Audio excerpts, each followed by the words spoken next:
बिस्मिल्लाहिर्रहमानिर्रहीम। आज हम अपने शाहपुर वाले रकबे के अंदर आलू लगा रहे हैं और ये आलू इंपोर्ट किया जाता है हॉलैंड से। इसको हम हर साल अपने सीड्स के अंदर ऐड करते हैं क्योंकि इस बीज की खासियत ये होती है कि पहले 1, 2 और 3 साल तक ना सिर्फ इसकी प्रोडक्शन बहुत ज़्यादा अच्छी होती है बल्कि इसकी शेप, इसका कलर, इसका साइज़ इंतहाई खूबसूरत होता है। फिर जैसे जैसे ये हमारी ज़मीनों के अंदर पुराना होता जाता है, इसके जीन्स के अंदर तब्दीली होती जाती है और ये आलू जो सा है वो डी शेप होता चला जाता है। तो आज की इस वीडियो के अंदर हम जिक्र करेंगे कि इस आलू को लगाया किस तरह से जाता है। हम इसको काट के लगाते हैं, इसको काटने की क्या वजह है और जब बाद में लगाया जाता है तो फिर बगैर काटे क्यों लगाया जाता है, और उसके अलावा इसको खाद किस तरह से लगाई जाती है, इसको पानी कितना लगाना चाहिए, इसको लगाने के मौसम क्या हैं, ये सारे के सारे आज की वीडियो के अंदर इंशाल्लाह जिक्र होंगे। अस्सलाम वालेकुम दोस्तों, इट्स मी मज़हर अली। आप मेरे साथ हैं यार फार्म चैनल पे, मेरे साथ रहिएगा।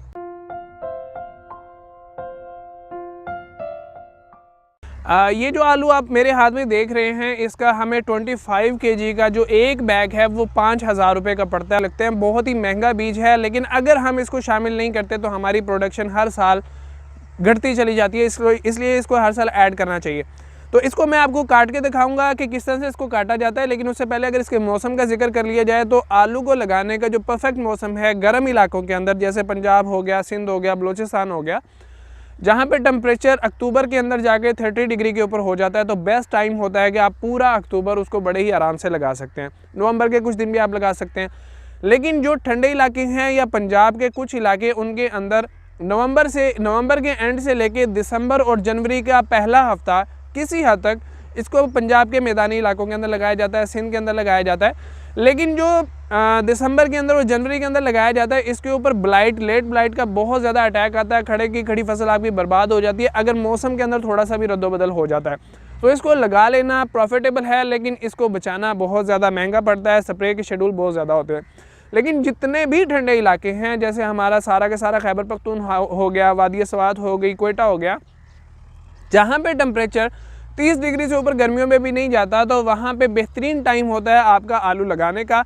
पूरा साल वहाँ पे आलू लगाया जाता है सवाए सर्दियों के, और बहुत ही अच्छे रेट्स लिए जाते हैं। बल्कि पंजाब के लोग उनसे आधा रेट भी नहीं ले पाते और वो बहुत ही अच्छी कमाई करते हैं। तो आलू उनके लिए एक बेस्ट ऑप्शन रह जाता है।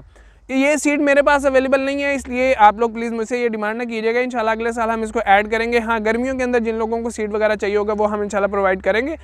तो अब इसको अगर काटने की बात करें तो अल्लाह ताला ने इसके अंदर आंखें रखी हुई हैं, और ये आंखें, हर आंख के अंदर पूरा एक पौधा बनने की सलाहियत है अगर आप उसकी सही तरीके से कटिंग कर लेते हैं।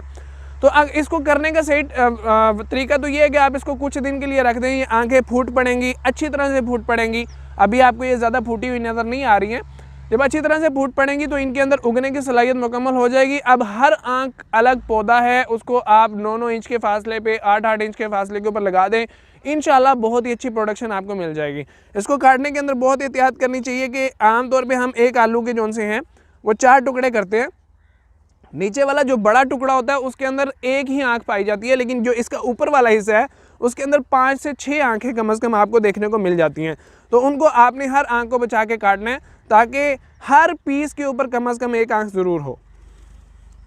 आलू को लगाने के लिए आपकी ज़मीन की भरपूर तैयारी होनी चाहिए। ज़मीन को बिल्कुल पाउडर फॉर्म में नहीं होना चाहिए, लेकिन भुरभरा और ढेलों से पाक होना चाहिए। अच्छी तरह से नरम करने के बाद 2 हल्ले चलाते हैं, 3 हल्ले चलाते हैं, रोटावेटर जितने लगाने पड़ते हैं वो लगाएं, सुहागा मारें। उसके बाद इसकी खेलें निकाल दी जाती हैं। रीजर से जो लगाया जाता है, जो मशीन के ज़रिए से लगाया जाता है, उसमें पहले खेलें नहीं निकाली जाती, और जो रीजर में लगा रहे हैं, जैसे कि हम इसकी पहले खेलें तैयार कर लेते हैं, उसके बाद हमारी लेबर इसको हाथ से आलूओं को लगाना शुरू करती है। आलू से आलू का फासला जो सा है वो 9 इंच होना चाहिए, 8 इंच होना चाहिए। इससे ज़्यादा भी नुकसानदेह है, इससे कम भी नुकसानदेह है। कम जब आप करेंगे तो पौधे से पौधे का फासला कम होगा और बीज आपका ज़्यादा बनेगा। जो मोटा आलू जो सा है वो आपका कम बनेगा। इसके अंदर खाद जो सी है, इसको फास्फोरस की ज़रूरत होती है। इसके अंदर अगर आप मुर्गी खाने की रूढ़ी इस्तेमाल करते हैं तो बहुत अच्छा तरीका है। हम DAP इसमें यूज़ नहीं करते हैं, हम ज़्यादातर मुर्गी खाने की रूढ़ी इस्तेमाल करते हैं। कभी कभार 1-2 गट्टू नाइट्रोफास का लगा दिया, बाद में हम इसके अंदर अमोनियम सल्फेट यूज़ करते हैं। और जब इसका नीचे ट्यूबर बन जाता है, इसके अंदर आलू बढ़ने लगता है, तो मतलब इसकी पटाई से 1.5 महीना पहले या 2 महीने पहले हम इसके अंदर पोटाश ऐड करना शुरू कर देते हैं। अब जितनी पोटाश आप इसके पत्तों के ज़रिए से दें, स्प्रे करके, या आपकी ज़मीन की तरफ से दें, तो आपको बहुत ही भरपूर किस्म की पैदावार हासिल होती है। पोटाश लगाने से ना सिर्फ आपके पौधे के जो फल है उसका साइज़ बड़ा हो जाता है, बल्कि कलर और ख़ूबसूरती बढ़ जाती है।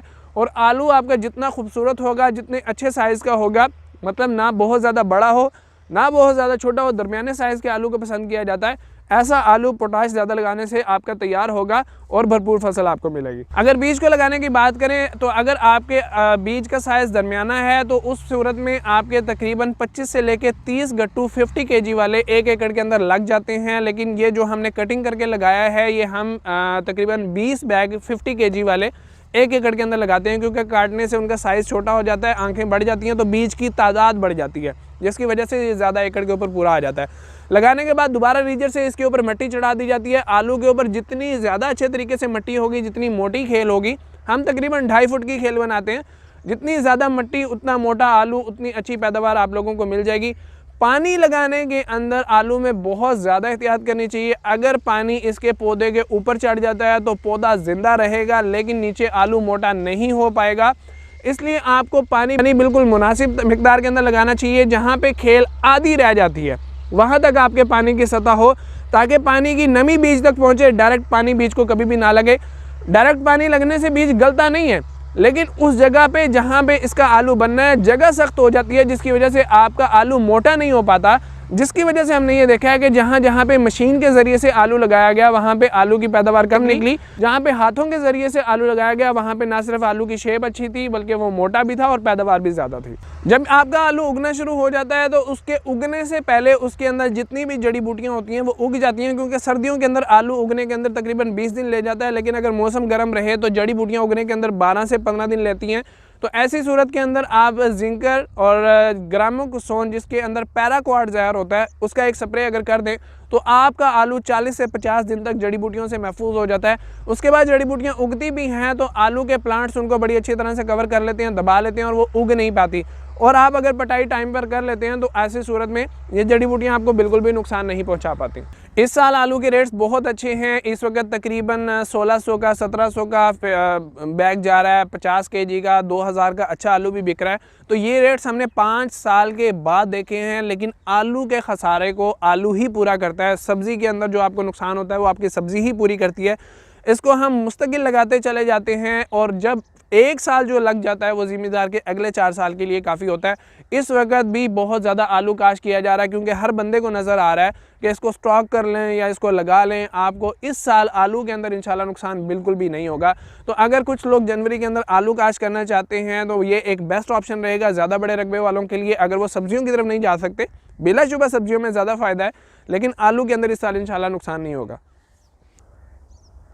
अगर आलू के ऊपर स्प्रे के शेड्यूल की बात कर लें तो जो आलू आपका दिसंबर एंड में या जनवरी में लग रहा है तो इसके ऊपर आपने बीमारी के आने का इंतज़ार बिल्कुल भी नहीं करना। अगर आप लोग देख रहे हैं, इसको आमतौर पे बीमारियां फरवरी के बाद आना शुरू होती हैं, लेकिन उससे पहले प्रिकॉशंस के तौर पे आपने तेले की स्प्रे करते रहने हैं। उसके अंदर अमेडाक्लोप्रिड, असीटामेप्रिड अच्छी रहेंगी, क्लोरोफिनापायर अच्छी रह सकती है।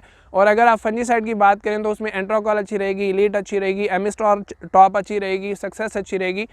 एक स्प्रे कभी भी मुस्तकिल लेके ना चलें। एक हफ्ते में आपने अगर एंट्रोकॉल किया है, अगले हफ्ते में आप एलीट करें। अपने सीड को ट्रीट करके लगाएं। होमब्रे दवाई जो सी है वो ट्रीट करने के लिए अच्छी है, उसको ट्रीट करके लगाएंगे तो उसके ऊपर बीमारियों का अटैक कम आएगा, सुंडी का अटैक कम आएगा। और इसके अंदर आप अगर ये दानेदार जहर का फ्लड कर देते हैं, ऐसी चीज़ों का फ्लड कर देते हैं कि ज़मीन की तरफ से जो कीड़े इसको नुकसान करने वाले हैं वो ख़त्म हो जाएँ, सीवी वगैरह ख़त्म हो जाए, फिप्रोनिल का फ्लड कर देते हैं, तो इंशाल्लाह आपके जो फसल है वो बहुत ही बेहतरीन किस्म की होगी। क्योंकि गर्मी के अंदर सुंडी का अटैक काफ़ी ज़्यादा आता है, कीड़ों का अटैक काफ़ी ज़्यादा आता है। अगर बारिश पड़ गई और उसके बाद शदीद गर्मी पड़ना शुरू हो गई तो ब्लाइट एक साइड से शुरू होती है और पूरे का पूरा खेत 6 एकड़ मैंने सिर्फ 3 दिन के अंदर साफ़ होते देखे। बेहतरीन किस्म की बेलें थी, 3-3, 4-4 फुट की बेल हो चुकी थी। एक साइड से बीमारी शुरू हुई है, 3 से 4 दिन के अंदर पूरे के पूरे 6 एकड़ का सफाया हो गया। अब जहाँ पे बीज आपका 1 लाख का 1.5 लाख का लगा हुआ है, उसका सफाया इस तरह से हो जाए तो उससे बेहतर है कि प्रिकॉशंस के तौर पे आप स्प्रे करते रहें। आप इंतज़ार ही ना करें, बारिश होगी है, पता बीमारी पड़नी है, फ़ौरन स्प्रे कर दें, ठीक है। इसके अंदर किसी भी किस्म के इंतज़ार करने की ज़रूरत नहीं है। तो उम्मीद है आप लोगों को कुछ अच्छी इन्फॉर्मेशन इसमें से मिल गई होंगी। अगर वीडियो पसंद आई है तो इसको लाइक ज़रूर कीजिएगा, शेयर कीजिएगा। मेरे चैनल IR फार्म को ज़रूर सब्सक्राइब कीजिएगा। मज़हर अली को इजाज़त दीजिए। अल्लाह हाफ़िज़।